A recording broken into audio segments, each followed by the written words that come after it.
Hai, Assalamualaikum warahmatullahi wabarakatuh. Perkenalkan, nama saya Indah Dwi Jayanti. Di video kali ini saya akan menjelaskan tentang permasalahan yang ada di ruang lingkup pemasaran. Nah, sebelum masuk ke pembahasan videonya, jika kalian menonton video saya, tolong di like, komen, dan jangan lupa di subscribe. Langsung saja kita masuk ke dalam pembahasannya. Bagi para pemula yang mulai merintis usaha, seringkali mengalami kesalahan dalam pemasaran yang berujung pada kerugian bisnis itu sendiri.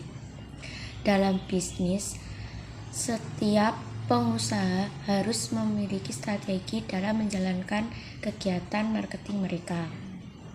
Menentukan strategi pemasaran yang tepat pada bisnis bukanlah perkara yang mudah, karena dalam menyusun strategi pemasaran kita harus paham kondisi market, pelanggan, dan media apa yang digunakan dalam bisnis tersebut.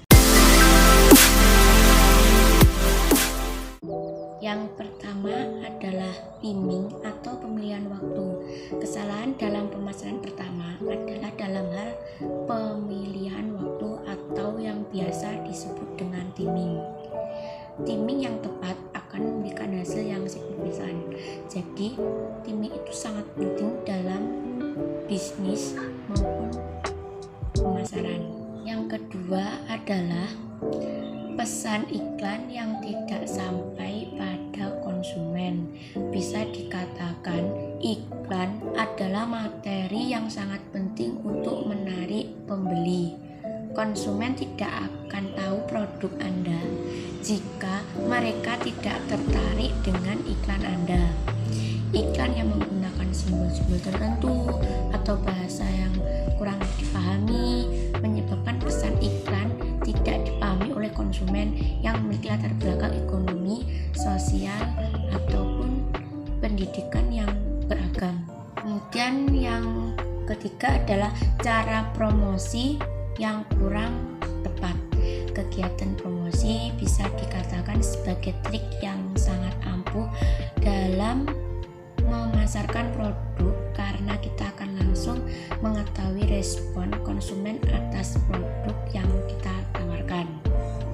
Dengan memberikan diskon pada periode tertentu atau tambahan item dengan iming-iming penawaran terbatas atau selama produk tersedia, tentu akan menggugah minat konsumen untuk membeli barang kita.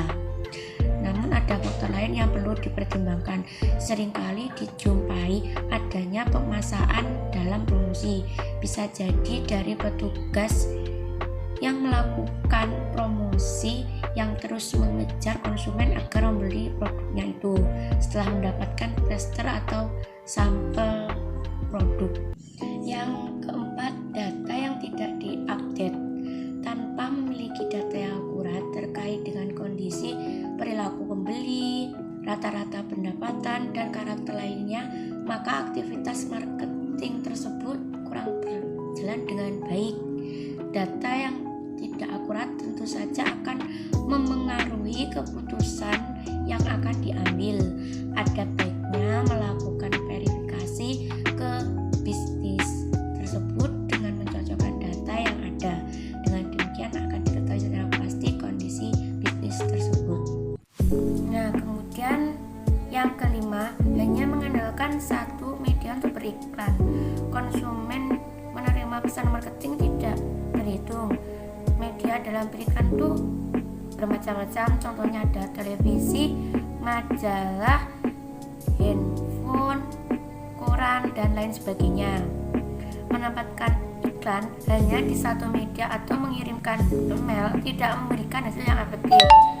Tentukan media yang paling sering digunakan atau diakses oleh konsumen sebagai bahan informasi untuk mengembangkan promosi yang sesuai dengan kita. Yang cocok tuh di handphone kita, jadi yang sering dibawa, sering dilihat tuh handphone kita. Yang keenam adalah tidak mengukur efektivitas promosi. Seiring dengan berjalannya waktu, bisnis kalian akan membutuhkan lebih banyak aktivitas marketing, meskipun bisnis yang dikelola kalian itu masih kecil. Kemudian yang ketujuh adalah kurangnya komunikasi dengan konsumen. Seringkali pelaku usaha menganggap konsumen, terlebih pelanggan, hanya sebagai sumber pendapatan semata. Selama mereka membutuhkan produk kita, mereka pasti akan membelinya, dan selama tidak ada komplain, berarti everything's okay. Konsumen cenderung memilih produsen yang mau mendengarkan suara mereka, di mana konsumen diberi akses untuk berkomunikasi dalam menyampaikan masukan, kritik, atau pendapat informasi baru. Gimana sih cara melakukan agar bisnis kita itu penjualannya tuh meningkat?